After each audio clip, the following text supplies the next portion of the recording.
Thank you all for joining us on the final night of the 2025 Vision Fund public presentations. Like every night, I'd like to start by thanking the committee that I am very blessed to get to work with. 26 tours in 2.5 weeks and 4 straight nights of presentations. I just appreciate all you guys' efforts and also appreciate the city staff for all the help that they have provided to us along the way as well. Couple housekeeping. Gentlemen, what you see on the big screen here any moment. There you go. What you see there is what we see on our screen as well. So we'll be following along with you. Up in your top left corner, you'll see the timer up there. It's a little small, but it's up there. 10 minutes for your public presentation point, and then we'll move right into the 10 minutes of Q&A. So whenever you guys are ready, the floor is yours. Sounds good. Well, thank you, Chairman Kaiser and members of the Vision Fund Committee. We're excited to be here to present our proposal to you. I'm Scott Guffey. I'm the president of Canyon Lake Little League. And I'm Ben Kading. I'm the vice president of Canyon Lake Little League. Thank you, committee members, for your time today and for your dedication to our community. You all have a copy of our presentation in front of you, and we touched on most of this at the walkthrough, so we're going to run through at a pretty high level since we have a lot to cover. Canyon Lake Little League is part of Little League Baseball Incorporated, which oversees 2 million players worldwide. We are the largest Little League in South Dakota with over 600 boys and girls in our program. Each year we play over 1,000 games between our spring season, summer tournaments, and our fall ball program, which is open to all kids in Rapid City. Aside from our part-time maintenance and part-time concessions operators, Canyon Lake Little League is 100% volunteer run. Each year, volunteers contribute well over 30,000 hours of their time to our complex and our program. Additionally, we've been able to reinvest almost $200,000 back into our complex over the past 6 years. At Canyon Lake Little League, we believe strongly in our responsibility to develop high-character people, not just athletes. Turn it over to you, Scott. So historically, Rapid City has been known as a baseball community, due large in part to our success of our Legion teams and some of our Little League teams. We've had Little League teams compete all the way to the regional, and then we've had a few go all the way to the Little League World Series, which says a lot for the size of Rapid City. And that success and foundation starts at Little League. So we're excited this year. We've actually merged our Little Leagues in Rapid City down to 2. And our boundaries are set up so they follow the Rapid City High School boundaries. So the thought is when those kids start out young at Little League, they can play all the way through to high school together, build on that camaraderie, and hopefully that success. So we're excited about that. And then if you look at that map in the middle left part of your page, our boundary goes beyond Rapid City. We actually have kids registered from 10 different communities. And we got kids all the way up from Sturgis, Deadwood, all the way down to Hill City and Custer. So now that our season's getting going, we got those kids coming 4, 5, sometimes 6 nights a week between practices and games. So those families are coming to Rapid City, providing an economic impact. We're hoping with these improvements will give us a better ability to host tournaments as well, so creating even more of an economic impact at Rapid City. Now we'll start getting into the actual wants in the request. Here we've listed the city's 7 core values, and as you'll see on subsequent slides, these tie into each phase of our project. When we began this vision process, we had 3 goals in mind: to create a complex that is welcoming and inclusive to everyone, to accommodate the needs of our growing community, and to create an attractive venue to host tournaments. We believe our scope of work accomplishes these 3 goals. The first phase of our project is ADA connectivity. If this complex was built today, it would be designed with accessibility and connectivity in mind. Currently, families are forced to navigate busy parking lots and ditches to find restrooms and fields, and most of our complex is inaccessible to those with disabilities. Wednesday evening, I was actually at the complex and noticed a mother trying to navigate her electric wheelchair through the thick rocks and gravel around the t-ball field. Her husband actually had to come over and push her through the rocks and get her to a place where she could watch her son practice that evening. This can be frustrating, embarrassing, and make people feel unwelcome. This is not aligned with the values of Canyon Lake Little League or the city of Rapid City. There is a huge community need for this project, and we need to do better for all members of our community. Our vision is to create a system of sidewalks connecting all restroom facilities, concessions, and fields at our complex, as well as installing ADA viewing pads at each field. This map shows the sprawling nature of our complex and an illustration of the pathways we would like to install. Phase 2 is our field improvements. So that would include better seating through improved bleachers on some of our fields, along with some shade canopies. And then also replace some of the chain link backstops with netting. You go to any of the major league ballparks, they've all gone to netting. It's a lot easier to view a game while looking through that netting than through a chain link fence. And then the picture you see there is improvements to our Collins Field, which is our majors field. It's the field that we were by during the tour. It's in a great setting, natural setting there. What the improvements would be replace the crow's nest. The new crow's nest would have a ADA family bathroom underneath it, improved bleacher seating, canopy over it, and then the netting as I mentioned before.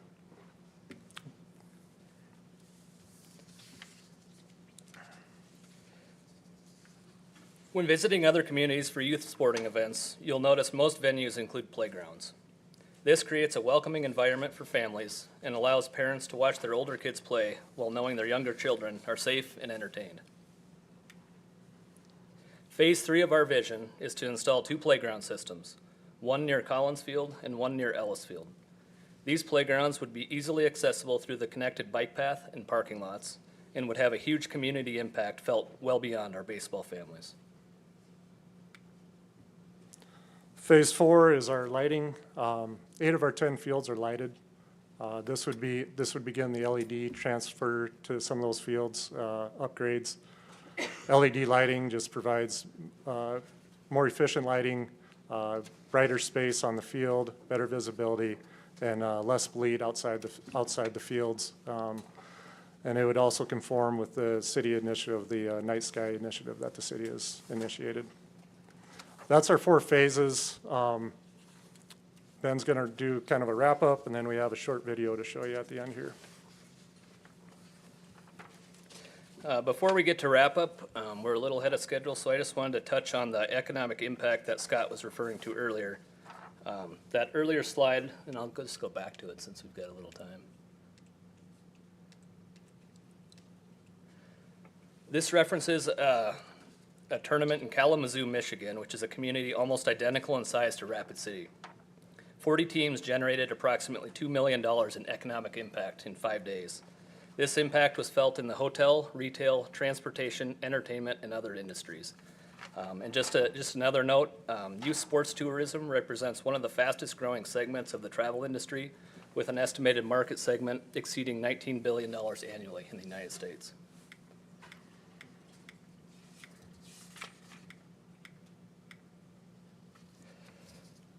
That brings us to why us. Canyon Lake Little League is a great community partner and has a long history of responsible management of city property. We don't require any city funding, and nothing we've discussed today would require a single dollar of city operating or maintenance costs going forward. Investing in Canyon Lake Little League is an investment in an organization that puts a tremendous amount of time, energy, and resources into our program and into our facilities. As committee members, you can rest comfortably knowing that this vision project will be well maintained and continue to impact our community for generations to come.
That video is from our opening ceremonies from last year.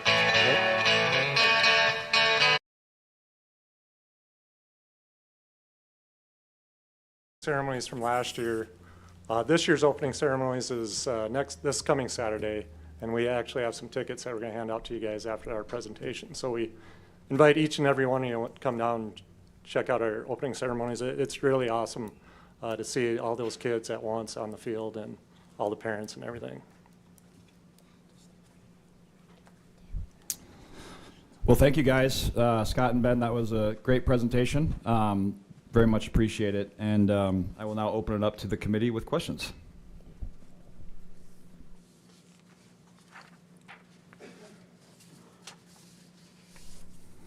Chair recognizes Mary. Thank you, Mr. Chair, and thank you guys for attending. A couple of our colleagues couldn't be here today, but they have sent me some questions that I would like to ask you on their behalf. One of them is, will these potential projects benefit more members of the community beyond the 600 kids currently in the Canyon Lake program? Yeah, I can take that. Absolutely. We kind of touched on the proximity to the bike path, the community use beyond just baseball with our playgrounds, with the sidewalks. If you visit our complex on any given day, weekend, middle of the day, you'll notice people are walking dogs through there. They're riding bikes. They're playing frisbee. It's a baseball park, but it's more than that. It's a city park, and this would only enhance that.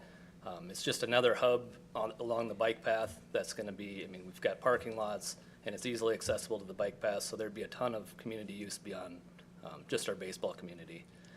And then I touched briefly on the economic impact of that. I mean, we're a tourism community, and this would only enhance that, so it would have a huge community impact. Yeah, that stretch right there between 32nd and Chariton Lake Road, that's a popular spot on the bike path, and we're on the tail end of it, and there's always people utilizing it. So that would give nice connectivity all the way over to the Whitehead Fields. I agree. I walk there all the time. Yeah, thanks. And the other question, I'm going to make this kind of a two-prong, is it looks like you're now allowing for phases, okay? And then if funding doesn't allow for the entire project cost to be funded, would you be willing to utilize any partial funding or raise funding? Absolutely. Yep. And we would probably go in the order of the phases Okay. that we presented. Okay. Would And be any our preference. okay, any opportunity for any outside funding? Yeah, we have over 75 local businesses that are signed sponsors and division sponsors. So I'm sure if we got some funding for this, I'm sure we definitely find some partners that would partner with us on it. Okay, great. We're also currently working with some different community partners in healthcare and in construction industries that could potentially partner with this or want to get more involved in our league. So, Okay. yep, that could be Great. a possibility for sure. All right. Thank you, gentlemen. Thank you. Chair recognizes Lloyd LaCroix.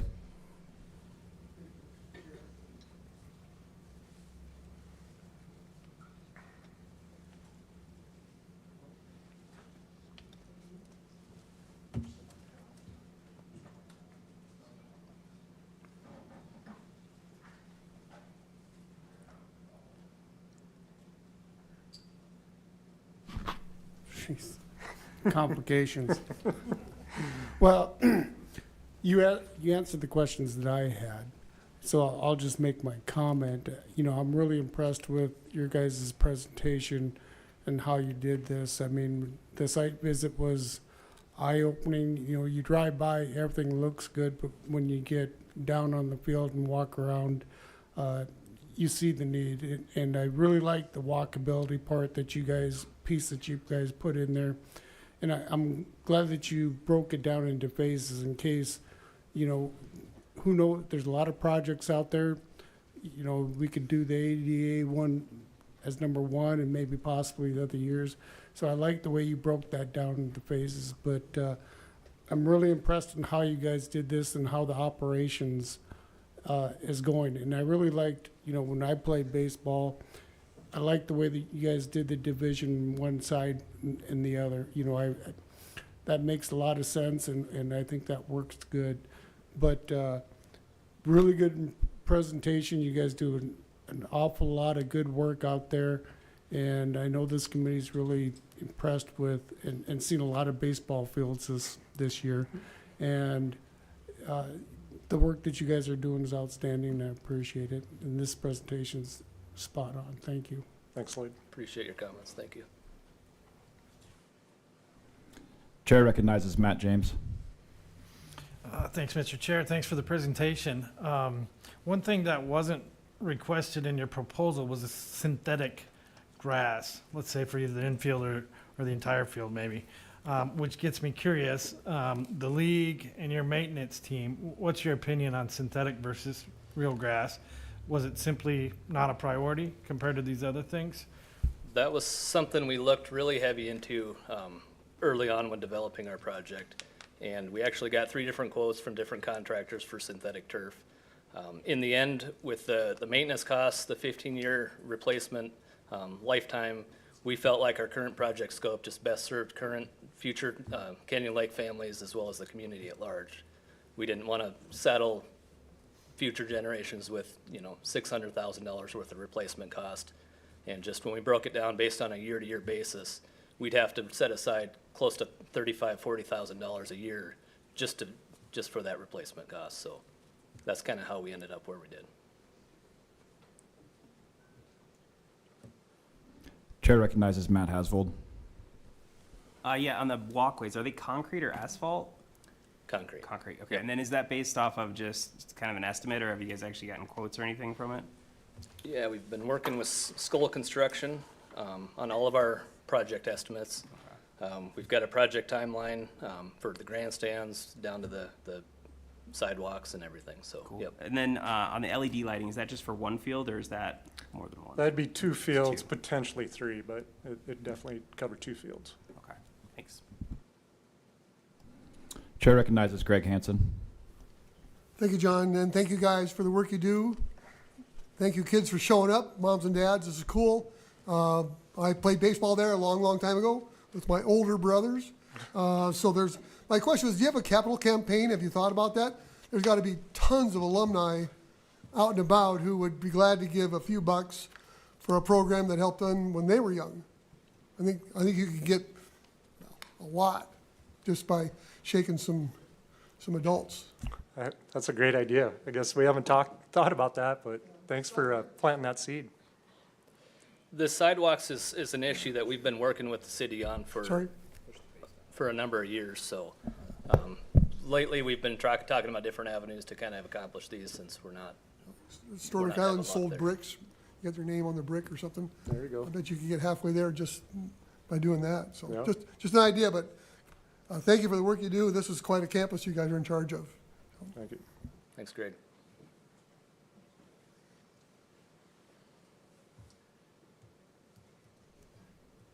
Chair recognizes Matt James. Yeah, and I might have missed this on our tour, but I think you said the new proposed crow's nest would include a bathroom facility, and then there's not a bathroom facility there now. Is that right, or is there? No, there is a bathroom Okay. right there at the concession stands, but this one would be a family bathroom. So it'd be a bigger bathroom, ADA, right underneath the crow's nest. So it'd just be a bigger family bathroom. And there is a bathroom under the crow's nest now, Nope, so it requires some new yes. sewer line and Yep, plumbing. yep, and Okay. that's all figured into that estimate. Okay. That's one of the frustrations that we heard from some people, that we didn't have private bathrooms, so one gentleman had to take his wife, he has to go in with her, she's wheelchair bound, so it just made sense to put family bathrooms in there.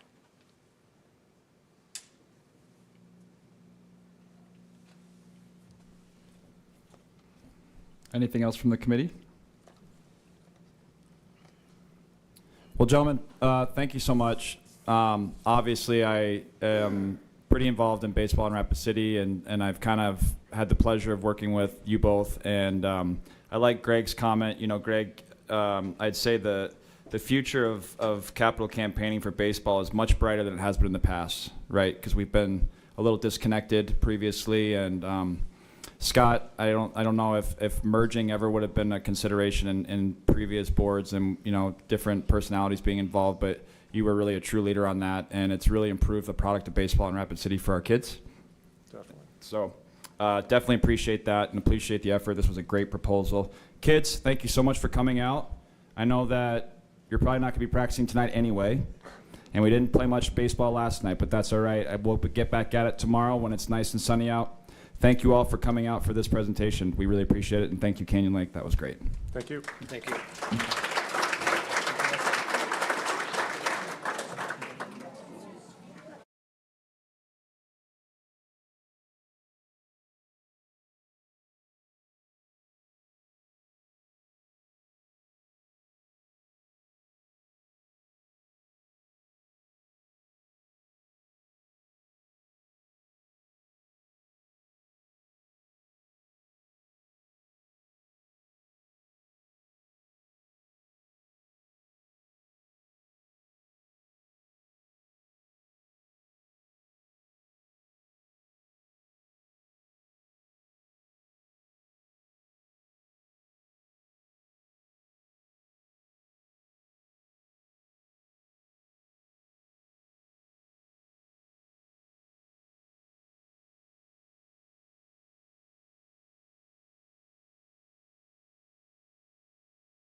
All righty. We are ready to continue on with the Black Hills Works Foundation. Same as before, what you see on your screen is what we see here, and top left corner has your 10-minute time. And once that's completed, we will move into the Q&A. So if you are ready, the floor is yours. Thank you, sir. Thank you all for this opportunity to speak to the committee about the proposed project to connect more of our community to the outdoors. My name is Dr. Andrea Cerna, and I'm the foundation president with Black Hills Works. And Black Hills Works, if you don't know, we are a community support provider. We've been providing services to adults with intellectual and developmental disabilities for more than 65 years right here in the Rapid City community. We began in the basement of a home off of West Boulevard and now occupy homes and facilities all over the community. Those that participate in our programs are connected to the community in so many ways. Fortunately, this community has embraced them with open arms. It is this connection to the community that led to the first conversation about connecting the trails by our building on Range Road through a simple connection with our neighbors.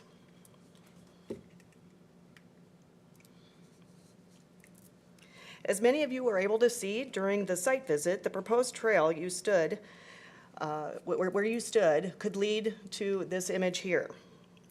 We stood in an area protected by trees by John's house, who's here with us tonight. And this is what would lie ahead if we had gone through those trees. A 10-foot wide shared use path that will extend access from Mary Hall Park to Raider Park by way of the right-of-way behind Black Hills Works and the National Guard buildings. This is actually what lies ahead if we had walked through those trees. It's a bit too chilly that day. The image was taken further along the trail of the space we stood when we introduced many of you to the Legacy Trail project last week. You may think that it looks like, hey, there's already a trail here, but this would be misleading. It is only for a short distance, and it is not accessible. It's not raised or leveled, nor does it consider water runoff or maintenance.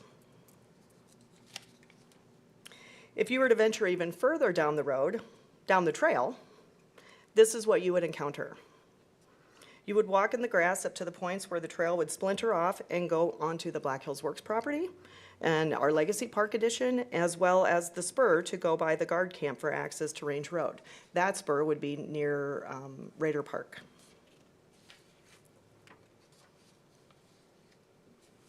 Here are other vantage points from the initial walkthrough with the stakeholders as we began planning this addition. Now this would have been in the summertime, so you can see the grass is different, and it was a really hot day compared to last week when it was a bit chilly. All the stakeholders that were there, we were able to get a great idea of where the trail would fall, where it would lead, and where the spurs would go. We also understood or got a better idea for the grades of the trail and the impact for the neighboring properties.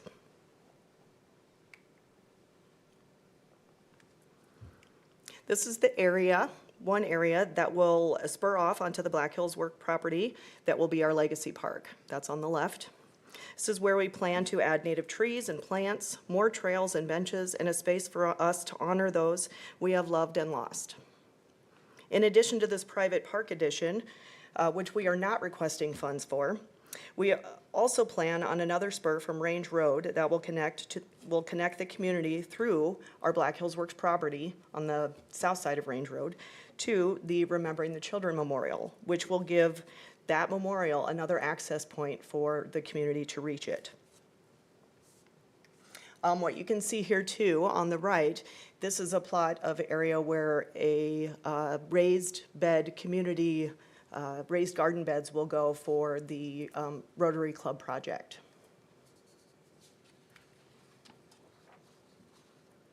So this image can be seen in your packet. You have this in the packet. This is the attachment for our Vision Fund request. It is the master plan for the Legacy Park, the Legacy Trail Connector Spine proposed project. Now, I just mentioned we were not asking for funding for the spur and the park that Black Hills Works is committed to building.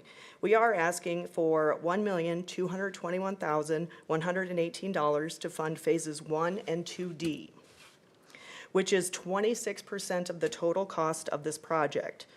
This can also be seen in the handout that I believe Jamie handed you. Specifics with these phases can also be found in the attachment in your packet.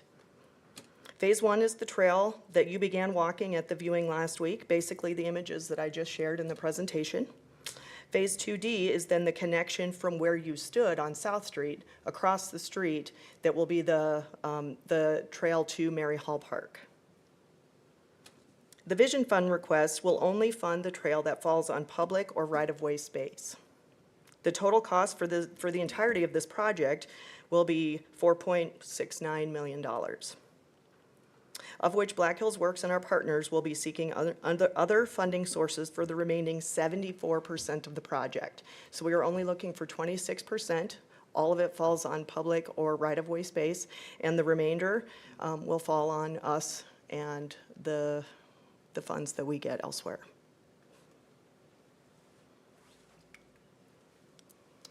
So to see the bigger picture here with this project, this image shows you the full bike path network throughout the city of Rapid City. The portion we are requesting funding for is shown in red there. It's obviously very small. But it is noteworthy that this addition of the connection will add to the existing miles of intra-city trails, which will actually lead to more than 10 miles of usable trails for the bike path. This is another image, gives you a better idea. We've been talking about making connections. This shows the same bike path, but laid over the various wards within the city. As you can see, this adds to the accessibility of the city to those who use the trail system for transportation. As I mentioned in the intro, we have homes and buildings throughout the city, and many people enjoy riding bikes. This definitely gives them more access to our beautiful city. And I would be remiss if I didn't mention all of the entities and partners that we have been working with on this project, many of whom are in the room tonight. My colleague Tammy, why don't you come up here, please, has done a phenomenal job in people gathering for this project. And I want to give her the opportunity to truly show our appreciation for that. Yeah, well, as Andrea said, the partnerships and collaboration around this project has been remarkable. I mean, almost instantaneously, there was support for the broader vision of connecting the community throughout Rapid City, and you can see by all the different stakeholders there. We're touching students, remembering the children, bikers. Tom Keck is here with the Indigenous plant vision of involving students. So just all sorts of really cool things that came from that collaboration, and I'm really grateful. And as Andrea said, many are here in the audience tonight. And our neighbor John. And our neighbor John. Who many of you met last week. Here are some images of the park we plan to create on the Black Hills Works property. We plan to turn a grass field into a beautiful space that will connect our participants to the community and the community back to Black Hills Works. Again, this is not part of our funding request here, but in addition that we will be privately funding. As detailed in your packet, we are committed to the 1.2 that will bring this to fruition. That once again, the community will also have access to. This will be done through private gifts, donations, and grants.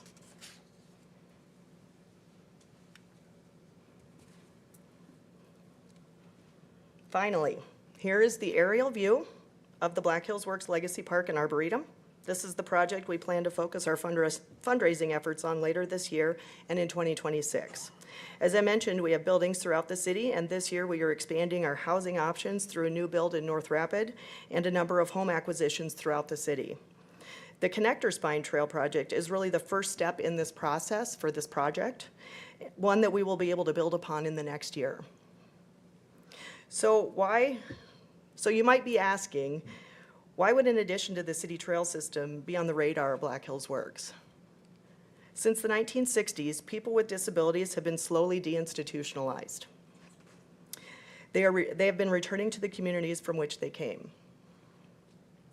Institutional living is no longer the norm, thankfully, and it is the responsibility of organizations like Black Hills Works to help our participants to engage in their community.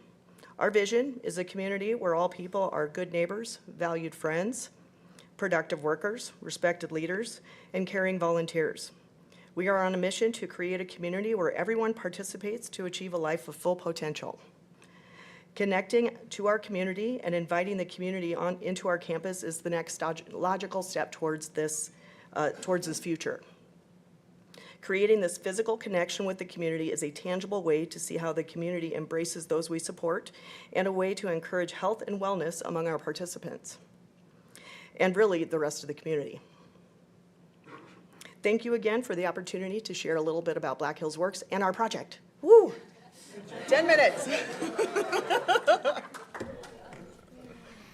Thank you so much.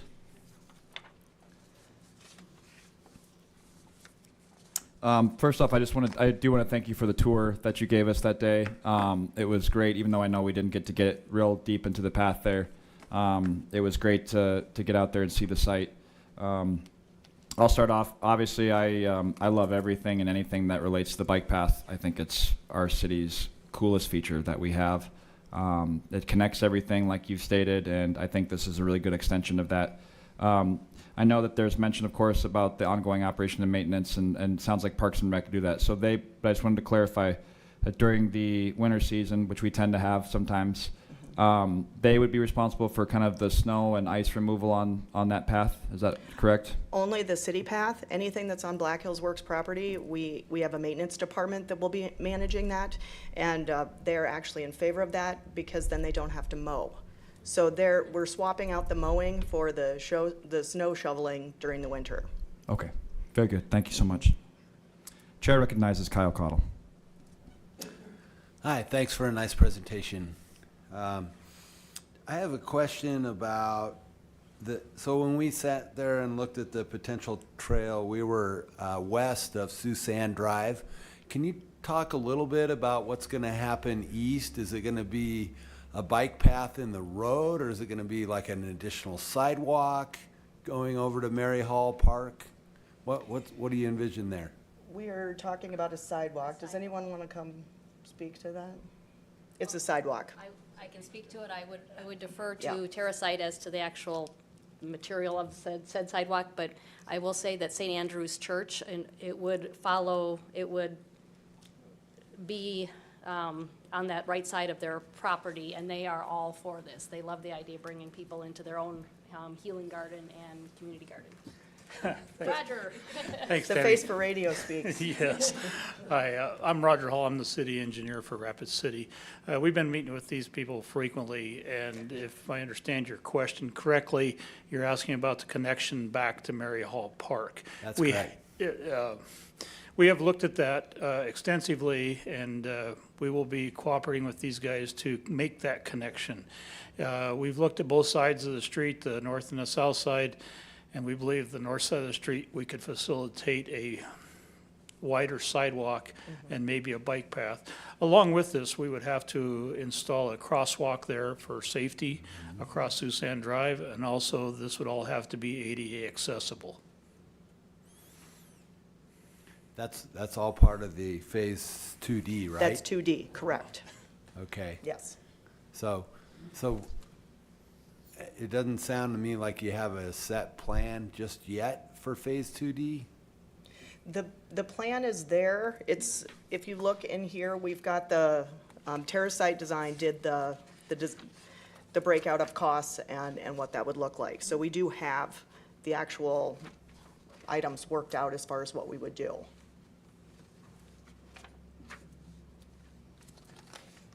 It's right in here. Okay. Chair recognizes Lloyd LaCroix. Thank you, Mr. Chair. For some reason, I wrote down 3.5 million. Your ask is 1.2, 1.2. and that is for the infrastructure, pretty much to do the path and landscaping and so forth. The path, it's just the path. So it would be the grade of the path, making sure it's accessible, and then it would be the spurs up by the guard camp towards Range Road, Yep. plus the spur that will go over to Mary Hall Park. Okay, and then that would open it up for the other. That's what, the clarification I wanted. And so the funding would put that in, and then the rest could come later on once that's done. And I do like the connectivity of this, and with it. And also, you know, that area looks like it could use it, and I like the way it hooks up with, if I remember, in the children memorial. So, I mean, it all kind of comes together, so, and it looks like you guys have done a lot of work on working with the neighbors and partners on the sides. So I just, that was my clarification I wanted to get done, but I will also take a moment of privilege and thank you guys for the work that you guys do. I do have a relative that you guys have been working with for I many, love many Richard. years. He's one of my favorite Yeah. people. So I just want to thank you for the work that you guys do. And we do have Amy Sassu here with Remembering the Children, who we have been working with. We wanted to make sure, as good neighbors, we wanted to make sure that if we were to provide that path, that they would be open to that, and they were ecstatic about it, because it does provide another way for people to get to the memorial, and a path that will go by community gardens and will be able to be good neighbors. And we will document and make sure that people recognize that it is sacred land and to be respectful. Chair recognizes Matt James. I'm going to expand on the question that Chairman John asked. Was the scope of the work and the relationship with the Park and Rec Department, would that include the park ranger, like security that I see around town? And then I'm curious, this covers a lot of acreage, all these trails and all the partnerships, and I do see restroom indicated in plans, so there's talk about restroom availability? We have restrooms on site. I don't think that's not part of the Parks and Rec, that there isn't anything with bathrooms for Parks and Rec. We do have bathrooms on site. If you don't mind. I do not mind, Jeff. Please. Hi, Jeff Bigler, Parks and Rec. I'd like to answer both of those. First of all, regarding the maintenance of the public portion of that, yes, it would include park ranger supervision. We would make sure that they patrolled this like they do the rest of the bike path throughout the community. And restrooms, we do have a restroom at Mary Hall Park. So once you get down to that point, we do have a restroom that is maintained throughout the season. So then we would have restroom signs this way. Yes. There's restrooms at Remembering the Children. And there's restrooms at Remembering the Children. Thank you. There's probably a restroom at John's house, right? Just kidding. Chair recognizes Greg Hansen. Thanks. Hey, John, there's a business opportunity there, right? Snack shop and all that, yeah. But, Andrea, and is this for the phase 1 and 2D? Could a person walk from Mary Hall in the green through the yellow to the pink? Yes. Okay, so that would connect all of that for the 1.2 million ask? Yes. Yes. The Okay. pink is what we are asking for funding. So it's that pink trail plus the yellow to the east. And, okay, if someone parked at Mary Hall, they could go all the way? Yes. Okay, got it. And they could even go into Raider Park, because that connection is right there, so. And I think it's worth mentioning, the Black Hills Works has a big parking lot right there right where the pink turns into yellow that we On would also. Susan Road, On yeah. Susan, that we would also be making available for trail goers. Okay, great. Thank you.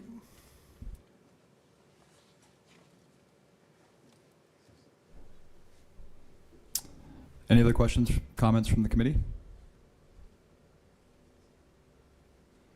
Alrighty. Well, thank you guys so much for the wonderful presentation. And again, thank you for taking the time to do the tour.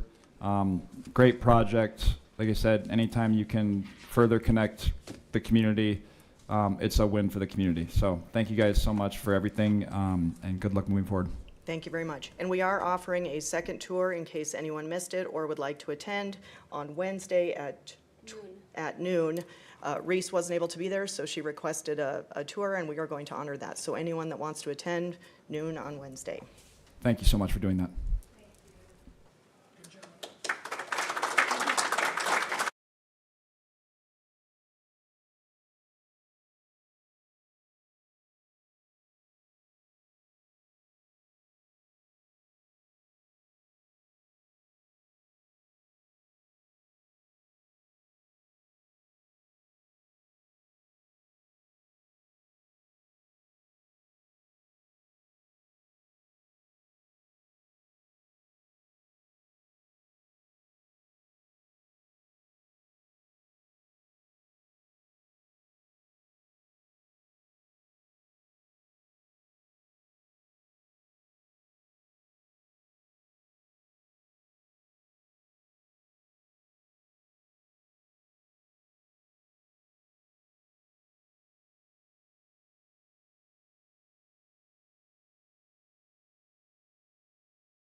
Maybe if I press a button, it'll do something.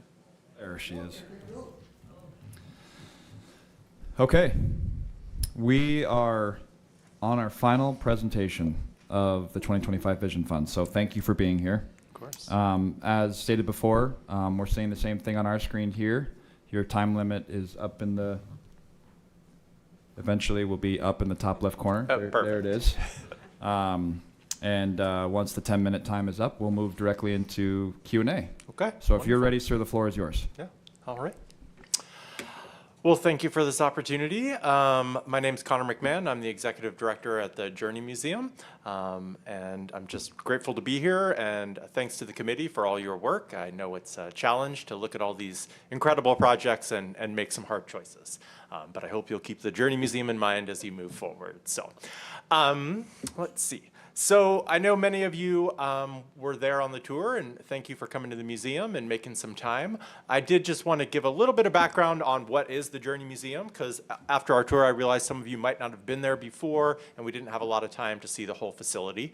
But I like to say that the Journey Museum is a special place because we are the only museum that tells the whole story of the Black Hills. So we cover the history, the science, and the cultures of the Black Hills. And our goal is to be the premier museum within the hills. We have some incredible collections and exhibits there. The core collections are those of the Black Hills Historical Society and the Sioux Indian Museum, part of the Department of the Interior. But the Journey Museum holds its own collections as well. You're looking at Tinker the T-Rex, one of our signature pieces up there. That's part of our collection. We also hold some important collections related to the Rapid City flood that we'll touch on just a little bit later. The Journey Museum itself was actually a Vision Fund project, one of the first Vision Fund projects after the Barnett Arena was paid for, or the new Civic Center. And so we're really proud of that. I also think the Journey Museum is special because we are one of the few Vision Fund projects that really serves the entire community here in Rapid City and beyond, both our local residents as well as visitors to this area. And we really try to make sure that the museum is accessible for everyone and hope to continue to make it even more accessible as we move forward into the future. One of my photos didn't come through here, but as I said, I think one of the Journey Museum's strengths is as a community resource, and we continue to try to grow into that area. We've initiated some things in that area, like a free community weekend last October in alignment with the Black Hills Powwow, and we look forward to doing that again this year. We're also going to have a second free community weekend coming up soon in June, and we'll continue with that going forward as well too. We try to host events and programs, not only our own events and programs, but events for lots of different organizations throughout the community.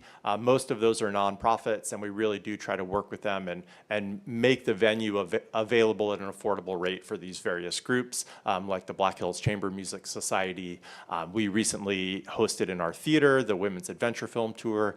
The theater is one of sort of the treasures of the Journey Museum, and we've really enjoyed working with groups like the Devereaux Library at the Rapid City or South Dakota School of Mines to host their Nostalgia Night film series, as well as a variety of concerts and other events there. So we really try to offer something for everyone and reach a very diverse age range as well too. And the museum also serves as an education center. That's really a core function of all museums and something we really take pride at the Journey. And that happens both within our walls and through some of our outreach programming. We take our portable planetarium all over West River, and whether it's programs like Turtle Soup for our adult audience or field trips for students from both Rapid City area schools as well as the greater region, we really feel like that's part of our core mission, is to educate and engage the entire community. So on to this project, and what are we asking for from the Vision Fund? We are hoping to expand our archives through the installation of a compact storage system or a compact shelving system, and I'll go into more detail in that. But this is just kind of a brief overview of our current request and then the previous request that was very similar, although we've scaled it down. So we're asking for $150,000 for this project. That would include the purchase and installation of the compact storage system. And this would allow for improved storage of the existing collections, including the city-owned Duhamel collection, collection, but also, just as importantly, it would create space for future donations of artifacts.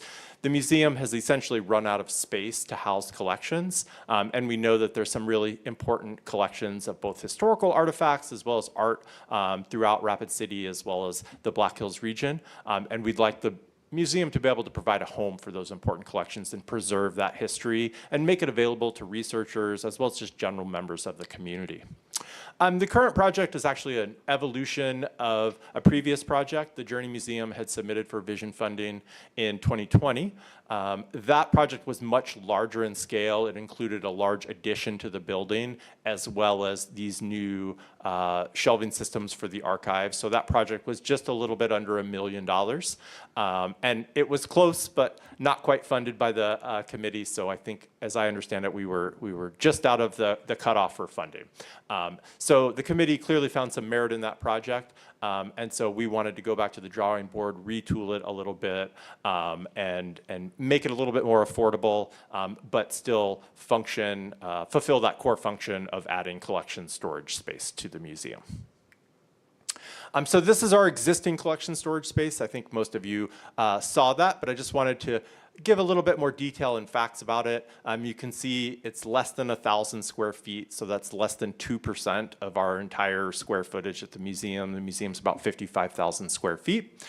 Within that very small space, we currently house almost 5,000 artifacts, over 10,000 historic photographs, 250 archival binders and boxes, and close to 2,000 rare or limited books about regional history or local history.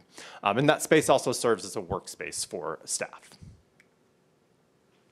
And just to dive into that space a little bit more, all of the shelving that's in there essentially are hand-me-downs from other sources that the Black Hills Historical Society has acquired over the years, and they've certainly done the best they could with what they have, but we'd like to elevate that to the next level.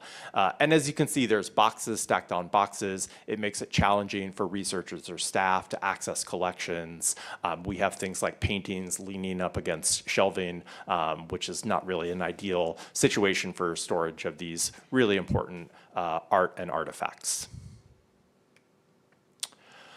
And then there's also some other storage areas for important collections throughout the museum. You know, you might realize that unfortunately there was not really enough space allocated for storage at the Journey Museum, and that's true of just about any museum I've ever seen or worked at over the last 25 years. But we have some important collections related to the Rapid City flood of 1972, again, essentially just stored in a closet. The Journey Museum's collections and other historical documents are also stored in a slightly larger closet. And then the research library that we currently have, which is a really well-done library, but that was installed in a converted office. One of the most significant collections that we have there at the Journey Museum is the Duhamel collection. The collection was donated to the city of Rapid City by the Duhamel family in 1986 after the Trading Post was closed in downtown Rapid City. And it moved to the Journey Museum in 1997 when it was constructed. There are approximately 1,000 artifacts in that collection. And for many years, not much was done with it, but over the last 5 years or so, primarily under the leadership of Mark Slocum with the Black Hills Historical Society. Both the staff of the Historical Society and the Journey Museum have begun to work on that collection and give it the love that it definitely deserves. So one of the big steps forward was when Mark developed and installed this exhibit of the Duhamel artifacts in 2019. So I hope you all get a chance to come and visit that. There's truly some wonderful pieces in that collection. And here you can see we've started to make efforts to improve the storage of that collection. On the left, you can see how it was about 5 or 6 years ago, just boxes stacked on boxes. We've installed new shelving and begun to rearrange that space to be more functional, but also a safer space for the collections. And as part of this project, we are really diving into it for the first time since 1986. We're inventorying the artifacts, cataloging them, photographing them, cleaning them. So you can see we're about halfway through. So we're investing a lot of our own time and staff and dollars into caring for this city-owned collection. We also house as I said, the Rapid City Flood Collection. The museum had a large exhibit to commemorate the 50th anniversary of the flood, and we've redesigned that to be a smaller exhibit that is now part of our permanent exhibits. So compact storage systems, just in a nutshell, what you're looking at here are just some general photos of these systems. They're very common in museums, libraries, and archives. And you can see essentially they're just rolling shelves that allow you to only have one aisle and maximize your use of space. And they approve access for research and exhibits to the collections. This is the storage system that we're looking at here, and it's going to increase the storage capacity by over 100%, and will ensure proper housing for that Duhamel collection, the city flood collection, and allow for future growth of collections. I know I'm almost out of time. I just got one more slide. Just a couple more drawings showing different elevations and overviews of the carriages within the existing space. And just the final slide, the project budget and timeline. You can see within that 150,000, about 124,000 of it is the shelving system itself. Unfortunately, because of the nature of the system, it's now subject to tariffs because of the steel and metal, so we've added about $12,000 for that. And then taxes and some contingency to bring it to the 150,000. It's a fairly quick project that will be completed within 7 months from the green light. You can see just a couple weeks for the initial work, a few months for manufacturing, and then installation and shipping will be done within just a couple of weeks. And so with that, be happy to answer any questions you all might have. Thank you so much for that presentation. My first question is, does this fix 75% of your storage issues, 50% of your storage issues? Is this like a total fix, or is this just kind of catch you up to a certain amount? That's a good question. I think this certainly fixes all our existing storage conditions, and off the cuff, I would say it would allow the museum to continue to accept additional collections for probably at least the next 10 to 20 years. So it really would significantly increase our space. Chair recognizes Mary. Thank you. Thank you both. I've gone to the Journey many times. I love it. And I love the fact that you have expanded what you offer, your turtle soup and everything else. I think that's wonderful. I read, I think in your proposal, that you had 35,000 people that went to the Journey in 2024. Do you have a breakdown of how much is local people and maybe how much is out-of-staters or out-of-towners? That's a great question. We're currently not tracking that, but I would say anecdotally, I mean, we have some rough sense of that. And I would say it's probably about a 50-50 split, roughly. Okay, great. We certainly hope to offer more opportunities for locals to visit. One of the other things I didn't mention is we have a new program with the Rapid City Library where we have free passes available. So anybody who has a library card can check out family passes to the Journey Museum and come see the museum at no cost. So. Okay, and since I still have this, I'm going to ask another question, because I do remember that you also saying that you're merging with the Black Hills Historical Society. Can you give me a little quick insight as to what that means and what that means for the Journey? Absolutely. Thanks. I'll try to make it quick because that has been the big focus of my life for the last year or so, as well as Mark's. But both our boards, as well as myself and Mark Slocum, have been working on this merger for the last year.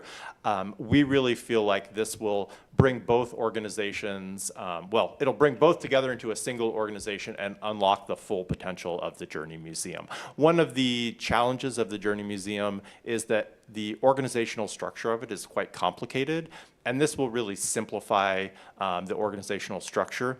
It will also allow for increased fundraising and enlarge our membership base.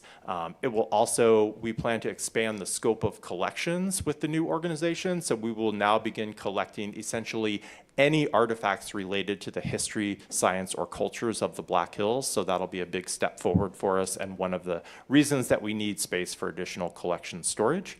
And also this will bring a new level of financial stability to the Journey Museum as well too. So we're really excited about the potential of this merger, and based on the response when I announced it at Turtle Soup, so are many of our members and supporters. So I think it'll be a great move forward for the organization.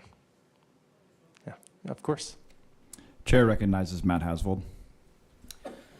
Yeah, well, I just wanted to say, I think the work that you guys do is great, and it's not often that you get to see the kind of the inner workings of museums. So I was pretty impressed with that, and you guys have done a lot with the spaces that you have. And I like this project because it's it's a pretty reasonable ask, which is why I hate to nitpick it. But were there any other cheaper solutions sort of explored, or is this about as cheap as it can get? No, that's a really good question. And unfortunately, this is about as cheap as it can get. We did talk to a couple of vendors, both when we initially looked into the project 5 years ago and then when we were looking into it again most recently. As you can imagine, it's a fairly specialized field, and so there's really only about 2 or 3 vendors in the whole country that provide this kind of service, and we did go with the cheapest one. We also tried to keep the system as affordable as possible. You can customize these systems to have all kinds of fancy drawers and different features. We kept it as a basic shelving system.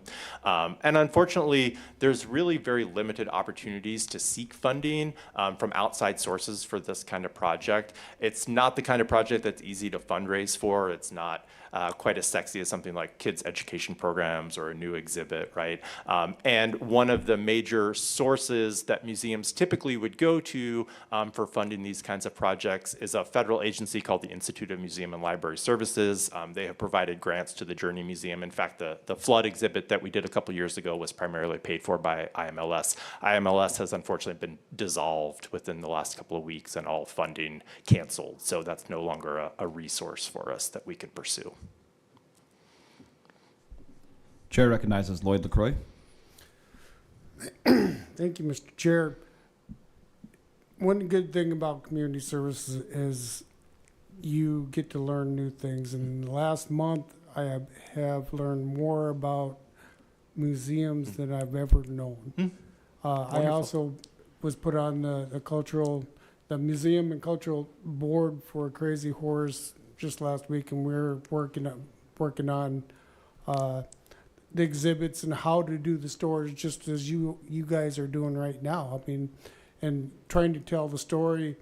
There's a lot more to it than I would have ever thought, and I really appreciate the site visit. I'm familiar with this type of storage because at the county, the Register of Deeds has something similar to this to keep their records, and that was one of the things that I remember the Register of Deeds was very big on, is keeping track of the older records and being able to keep track. I think this is a very reasonable request for the amount of stuff that you have, and I think it does need to be preserved. But I just wanted to let you guys know that, yeah, the community services is all about learning new things, and I've learned quite a bit, all the way down to the preserving, being careful of beetles and the mice and sunlight, and just like we see in the pictures, using gloves when you track and log all these items. It's a lot more to it than a person thinks, all the way up to the visits. How do you get the visitors in there? So kudos to you guys. Oh, well, thank you. I know Crazy Horse has been doing a lot of work with our collection, and Travis Dews, who works there, is on our board and has been keeping us abreast of the work that they've been doing to install a similar storage system up there. So wonderful facility and incredible collection. Chair recognizes Matt James. Yes, thanks for the presentation, and this might be a review, but do these storage rooms have any specialized climate control or humidity capabilities? Yeah. Because of the nature of the art and artifacts in these spaces? Yeah, that's an excellent question. So we're actually currently almost complete with a major HVAC upgrade to the facility. The city very generously agreed to fund that through CIP funding early in 2024. That is essentially replacing most of the climate control system that was original to the building from 1997. So everything on our air conditioning side is being replaced, as well as the controls for the whole system is also being replaced. And again, we're really grateful to the city for helping us move forward with that project. project, it was a close to $800,000 project. We did at one time have the limited capacity to have humidification controls. That's sort of an add-on to an HVAC system at a museum, and a great question. That failed and wasn't able to be included in the current HVAC project, but we do plan to pursue that in the future. What we'll do in the meantime is install some localized humidification and dehumidification options just for the collection storage room. So at least where most of our artifacts are being stored, we're keeping that at a very tight temperature. We keep that temperature between 68 and 72. We try to keep a relative humidity around 40%, give or take a little bit in there. And so the hope is that that localized system will carry us for a few years until we could install a specialized boiler that would supply the steam to humidify the whole building. That's about a $150,000 project as well, too. Chair recognizes Greg Hansen. Thank you, Connor, for coming out today. Appreciated the opportunity to see the behind the scenes of the museum. And as I walked away, I thought, does the floor hold this much weight? I mean, is there some engineering that's had to been done or thought about? I mean, it looks like it would be really heavy in a tight space. Yeah. That is a great question. We are really fortunate that the building itself was incredibly well designed. It's a very solid structure. It's all steel and concrete, and it was engineered to carry these very loads. We did look at the specs of the building 5 years ago when we were planning for this system, and it will hold the weight. I was also just talking with Mark earlier. When you talk with these vendors who supply these systems, and they have their specifications for how much weight the floor needs to hold, they're usually calculating for shelves full of paper, right? Like a library or the Register of Deeds. That's a lot heavier than a shelf full of artifacts. So we do have a little bit more wiggle room, but we have done the research, and absolutely the floor has the structural capacity to hold these carriages as well as the artifacts that would be stored on them. Well, thank you so much. That's all the time we have.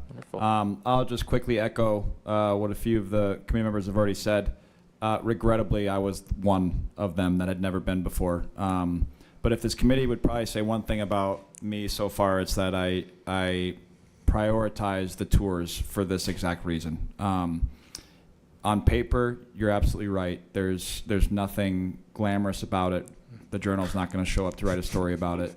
But I do know quite a bit about behind the scenes and what it takes to put the product that the public sees and keep behind the scenes. You know, it's usually chaotic. And you showed us firsthand why this would be such an improvement to the museum. You also showed why the museum is such an important part of our community. So thank you for that. Thank you for your efforts. Great proposal. And best of luck moving forward. Well, thank you for the opportunity, and thank you to the whole committee for your time and dedication to the Vision Fund. So have a great day. Thank you. Thank you, committee, for, I'm sure, the thousands of people watching online. Thank you.